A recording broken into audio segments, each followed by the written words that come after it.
డబ్బులు పన్నులేం రావయి వాటి నుంచి. రావు. వాళ్ళకి మినహాయింపు ఇచ్చేసాం. కాబట్టి ఆ కంపెనీల నుంచి మనం ఎక్స్‌పెక్ట్ చేయలేం. కాకపోతే ఆ కంపెనీల నుంచి ప్రొడక్ట్ కొనేవాడు ఉంటాడు గదా! వాళ్ళకి పడతాయి. వాళ్ళు కడతారు అక్కడ. ఈ కంపెనీ కట్టదు. మనకి మామూలుగా ఏంటంటే ఇప్పుడు రిటైలరు కడతాడు. మనం కడతాం. రిటైలర్ కడతాడు. హోల్‌సేలర్ కడతాడు. డీలర్ కడతాడు. డిస్ట్రిబ్యూటర్ కడతాడు. ఇన్ని రకాల ట్యాక్స్ ఉంది జీఎస్టీ. ఇప్పుడు అక్కడతో ఆగిపోయింది కదా ఒక చోటే. అందువల్ల కంట్రోల్ ఉంటుందన్నమాట. అంటే ఆదాయం ఉండదు, జీఎస్టీ వసూల్లో ఉండదు, ఒక రకంగా పన్నులు ఉండవు, కానీ ఉపాధి మాత్రమే ఉంటదని అనుకోలేము. అందుకోసం అంటే ఉపాధి ఇచ్చేటప్పుడు కూడా వాళ్ళకి జీఎస్టీ పడుతుంది.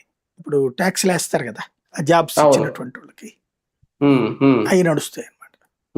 సార్, లిక్కర్ విషయంలో చూపిస్తున్న వ్యత్యాసం ఈ జిఎస్టీ విషయంలో ఎందుకు కనబడట్లేదు? అంటే బేసిక్ గా లిక్కర్ లో కూడా వీళ్ళు మొదట్లో ఉన్నంత సేల్స్ లేదు.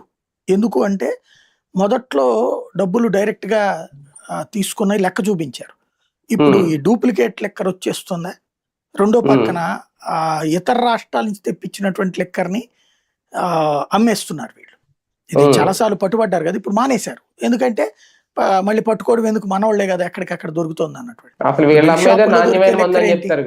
అది బెల్ట్ షాపులో దొరికే లెక్కర్ ఏంటి, లూజ్ లెక్కర్ కదా, ఎక్కడి నుంచి వస్తున్నాయి అవన్నీ. బేసిక్ గా మాక్సిమం ఏమైపోయిందంటే ఫస్ట్ ఇయర్ గవర్నమెంట్